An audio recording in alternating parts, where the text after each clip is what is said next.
Hi అండి, అందరు ఎలా ఉన్నారు? నేను చాలా బాగున్నాను. మీరు బాగుండాలని మనస్ఫూర్తిగా కోరుకుంటున్నాను. ఈ రోజు సండే అండి.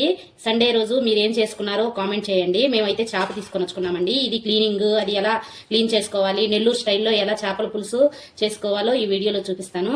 ముందు క్లీనింగ్ ప్రాసెస్లోకి వెళ్దామండి. ముందుగా కల్లుప్పు కావాలండి, తర్వాత లెమన్ కావాలి. ఈ బ్లాక్ అంతా పోవడానికి, ఈ బ్లాక్ అంతా ఎలా పోతుందో కూడా క్లీనింగ్ లో చూపిస్తానండి. వాళ్ళంతా నీట్ గా అంత క్లీన్ చేసేవారు. చూడండి, ముందుగా దీంట్లో ఏదైనా చెత్త అది ఉంటే తీసేసుకోండి. ఇట్లా ఇటువంటిదంతా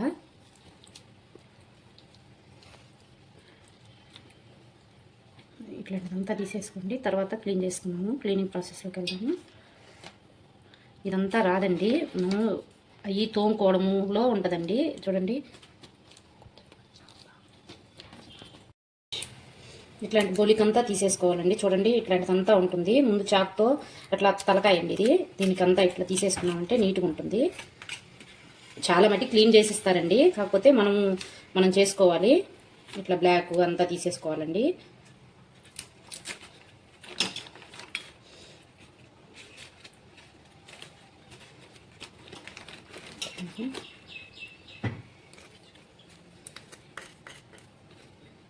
ఇటు సైడు అట్లా ఉంటుంది. చూడండి ఎంత చెత్త వచ్చిందో. చూడండి, ఇటువంటి తపాల్లో కొన్ని ముక్కలు దీంట్లో వేసుకొని, ముందుగా దీంట్లో కొంచెం రాళ్ళు ఉప్పండి. ఇది వేస్తేనే నీట్గా క్లీన్ అవుతాయి. అట్లా వేసుకొని ఇట్లా రుద్దుకున్నామంటే చాలా బాగా క్లీన్ అవుతాయండి. చూడండి ఎంత వైట్ వస్తుంది. వీడియోలో చూపించినట్లుగా చేసుకోండి మీరు. ఇట్లా 2-3 టైమ్స్ మేము కడుక్కున్నామంటే చాలా నీట్గా క్లీన్ అవుతాయండి. దీంట్లో జిగురు అన్నీ వస్తాయండి.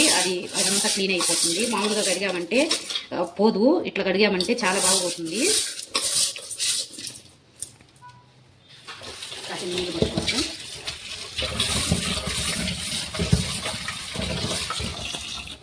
రుద్దుకుంటూ క్లీన్ చేసామంటే ఈ బ్లాక్ అంతా పోతుందండి. అట్లా ఫస్ట్ సారికే చాలా మటుకి పోతుంది. సెకండ్ టైము ఇంకా నీట్గా క్లీన్ అయిపోతాయండి. చూడండి, ఇట్లా క్లీన్ చేసుకోవాలి. అవి తీసి వేరే దాంట్లో వేసుకోవాలండి. ఇంకొక కొంచెం ఉన్నాయి కదా, అవి కూడా మళ్ళీ అట్లానే కడుక్కున్నాము. మళ్ళీ కాసిన ముక్కలు ఉన్నాయి కదా, అవి కూడా వేసేసుకుంటాము.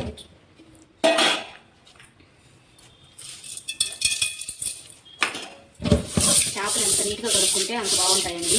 అదే మటన్ కానీ చికెన్ కానీ ఎక్కువ కడిగామంటే అవి పాడైపోతుంది. అదే పెద్దోళ్ళు అన్నారు కదా, చేప కడక్క చెడుద్ది, మటను చికెను కడిగి చెడుతాయి అని. అందుకని అట్లానేనండి, చేప మాత్రం బాగా చాలా నీట్గా కడుక్కోవాలి. ఎంత కడిగితే అంత బాగుంటుంది.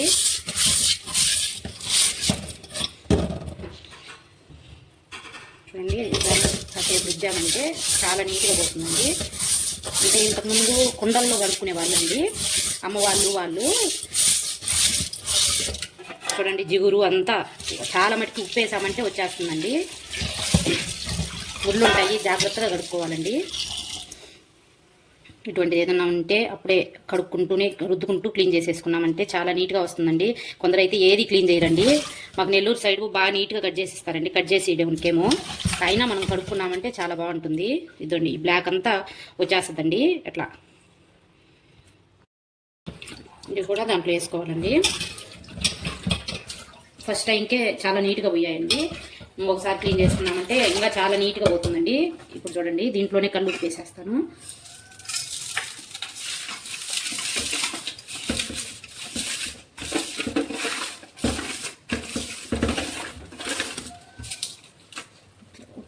అంటే చూడండి, చాలా మటుకి నలుపు అంతా ఊరికే పోతుంది. చూడండి, అట్లా నలుపు అంతా వెళ్ళిపోతుంది.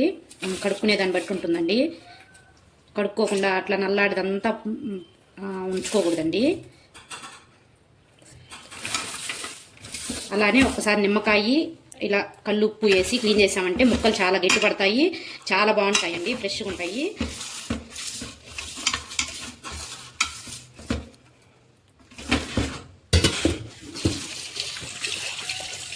ఇది బొచ్చండి, చేప పేరు. చేప బొచ్చండి ఇది. మేము ఎక్కువ తెచ్చుకునేది బొచ్చ, గండి, కొరమేను తెచ్చుకుంటామండి. ఇంకా వేరే చేపలు ఏది వేరేటి యూజ్ చేయమండి. వెరైటీ అయ్యి తినరు పిల్లలు కూడాను. చూడండి ఎంత నీట్గా వచ్చాయో. ఇటువంటి తలకాయ కాడ ఉండేటి ఈ ఒక్కరంతా టైం పడుతుందండి క్లీనింగ్కి. ఇది కూడా పోతుంది చూడండి.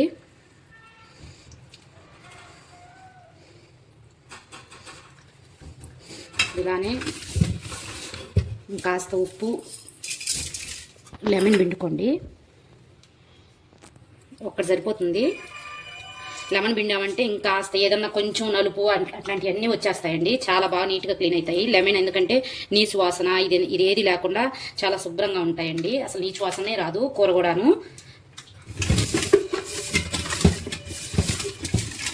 ముక్కలు కూడా చాలా గట్టిపడిపోతాయండి. లెమన్ పిండాము అంటే చాలా స్ట్రాంగ్ అయిపోతాయి.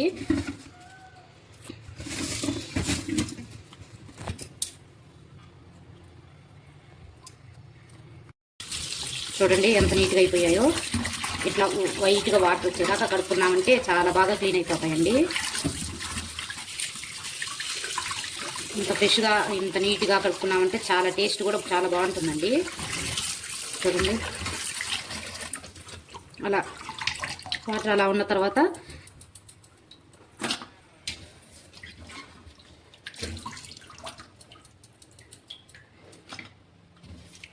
ఎంత నీట్గా క్లీన్ అయ్యాయో చూడండి. ఇంకేం ఉండదండి దీంట్లో. ఉప్పు, కారం, పసుపు వేసుకొని చేసేసుకోవడమే. కడుక్కున్నాం కదా ఆ చేపల్లో ముందుగా కళ్ళు ఉప్పు అండి చూసుకొని తగినంత వేసుకోండి. ఇవి 1.5 కేజీ అండి. చేపలకి తగినంత ఉప్పు వేసాను. చూడండి ఇది దంచి పెట్టుకున్న పసుపు అండి. ఇది మేము ఇంట్లోనే తయారు చేసుకుంటాం. ఎక్కువ పడినా ప్రాబ్లం ఏమి ఉండదు. ఇది కారం చాలా స్పైసీగా ఉందండి, అందుకని కొంచెం తగ్గించేస్తున్నాను. అంటే మీకు తగినంత వేసుకోండి, మేము కొంచెం స్పైసీగానే తింటాము.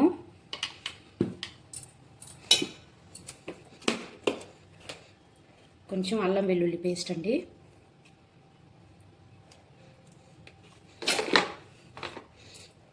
తర్వాత 2 ఆనియన్స్ అండి. ఇవి తర్వాత చూపిస్తాను. ఒక పెద్ద నిమ్మకాయ సైజ్ అంత చింతపండు నానబెట్టుకోవాలండి. చింతపండు నానబెట్టుకోవాలండి. అలా నానబెట్టుకున్నాక 2 పచ్చిమిర్చి అండి అట్లా ఊరికే ఇట్లా ఘాటు పెట్టుకొని దాంట్లో వేసుకోవాలి. చాలా బాగుంటుందండి నెల్లూరు స్టైల్ చేపల పులుసు. తర్వాత ఆనియన్స్ అండి. నేను ఇందులోనే వేస్తున్నాను. మళ్ళీ పోపు కాసిని వేస్తాను. 2 ఆనియన్స్ తీసుకున్నాను. చూడండి ఇట్లా పొడవుగా కట్ చేసేసుకున్నామంటే చాలా బాగుంటుందండి.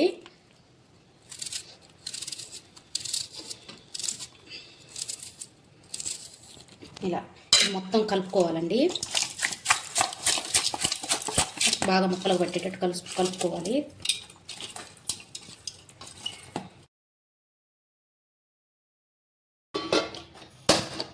ముందుగా ప్యాన్ ఇట్లాంటి వెడల్పుది పెట్టుకోవాలండి. నేను స్టీల్ దాంట్లోనే వండుతున్నాను.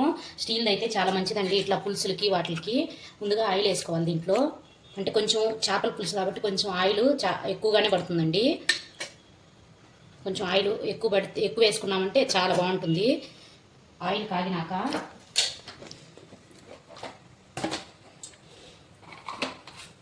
కొంచెం జీలకర్ర, ఆవాలు, మెంతులు మెయిన్ అండి పులుసుల్లో కాబట్టి కొంచెం మెంతులు వేసాను. అవి చిటపట్లాడినప్పుడు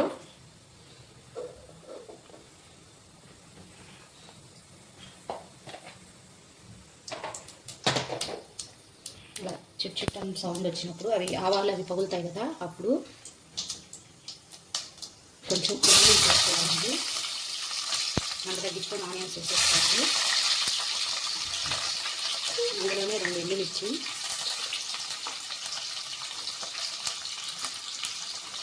కరివేపాకు అవి మొత్తం బాగా ఫ్రై అయిన తర్వాత ముందుగా 3 టమాటాలు కట్ చేసి పెట్టుకున్నానండి. ఇందాక మామిడికాయ చూపించలేదు కదా, పులుసు ఉడికేటప్పుడు వదలదామని చెప్పి పక్కన పెట్టాను, మెల్ట్ అయిపోతాయని చెప్పి. ఈ కలర్లో ఉన్నప్పుడు కొంచెం అల్లం పేస్ట్ అండి, అల్లం వెల్లుల్లి పేస్టు. అంటే ఇంకా కలిపే దాంట్లో కాసిన పేస్ట్ పెట్టుకున్నాము, దీంట్లో కాస్త వేసుకున్నామంటే కొంచెం బాగుంటుందండి. తర్వాత అది అల్లం పేస్ట్ కొంచెం వాడాక అది పచ్చివాసన పోయాక టమాటాలు వేసుకోవాలండి. నేను చిన్న సైజు 3 టమాటాలు కట్ చేసి వేసుకుంటున్నాను.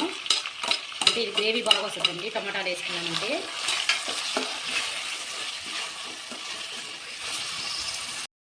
ఇలా నూనె పైకి తేలుతున్నప్పుడు సిమ్లో పెట్టుకొని మంట చేపలు ఇందులో పెట్టేసుకోవాలండి. ఇందాక మనం కలిపి పెట్టుకున్నాం కదా, అన్నీ ఇందులో వేసేయాలి.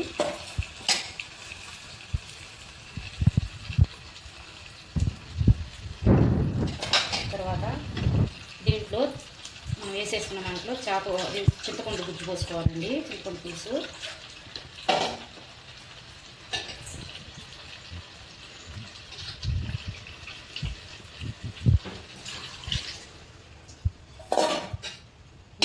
తగినన్ని వాటర్ పోసుకోవాలండి. ఇప్పుడే పోసుకోవాలి, మళ్ళీ మళ్ళీ పోసుకోకూడదు. ఒక్కసారి పోసుకోవాలండి.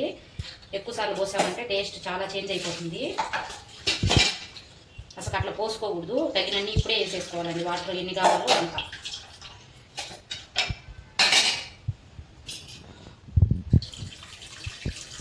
మరీ లూజ్గా ఉన్నా బాగుండదండి. సూప్గా సంగట్లోకి వాటిల్లోకి అయితే సూప్ ఉంటే బాగుంటుంది, కానీ వేరే వాటిల్లోకి సూప్ ఉంటే బాగుండదండి. గెంటితో కలబెట్టకుండా దీన్ని ఇట్లా తిప్పుకున్నామంటే సరిపోతుందండి.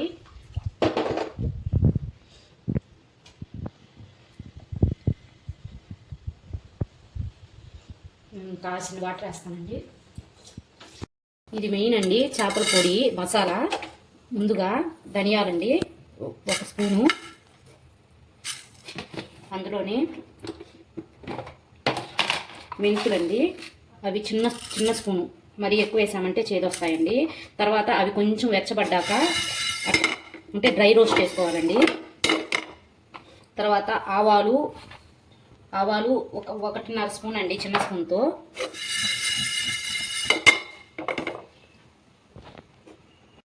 కొంచెం జీలకర్ర వేస్తున్నానండి. అలాగే కొంచెం ఆవాలండి.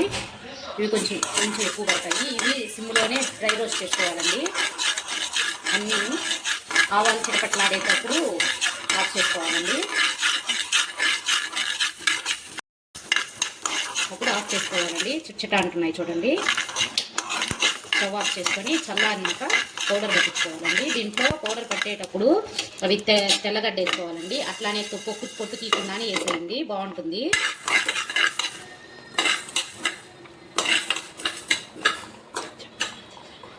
చేపల పులుసు కూడా ఉడుకుతుందండి. ఇంకాస్త ఉడికినాక ఇది మామిడి ముక్కలు వేసేద్దామండి. ఈ స్టేజ్లో మామిడి ముక్కలు వదిలామంటే చాలా బాగుంటాయండి. అవి మెల్ట్ కాకుండా అలానే ఉంటాయి. అసలు గెంటి ఇంకా యూజ్ చేయకూడదండి. అట్లా మన చేత్తోనే ఇలా తిప్పుకుంటే సరిపోతుందండి. అలా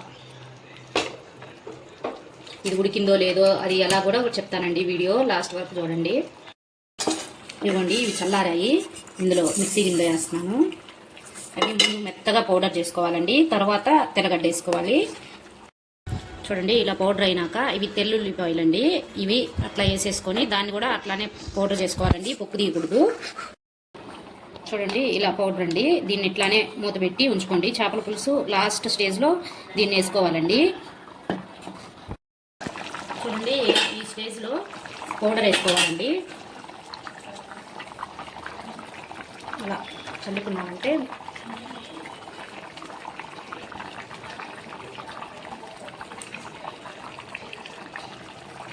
ఇదేనండి మెయిన్. ఇది వేసుకున్నామంటే ఆ ఫ్లేవర్ అంతా చాలా బాగుంటుందండి.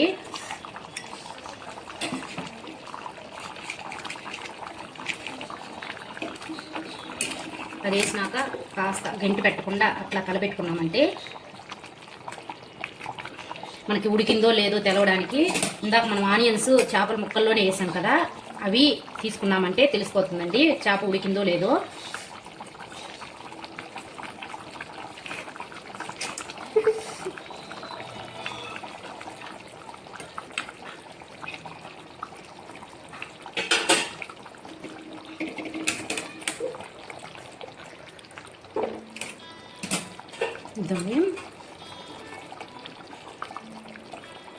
దాన్ని పట్టుకున్నామంటే సరిపోతుందండి. ఉడికిందో లేదో ఆనియన్ కానీ ఉడికింది అని అంటే చేప మొత్తం ఉడికిపోయినట్టేనండి.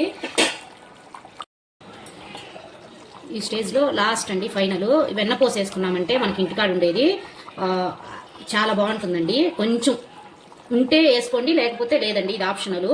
తర్వాత దీంట్లోనే కొత్తిమీర వేసేసామంటే అయిపోయినట్టేనండి. కాస్త అది ఉడికినాక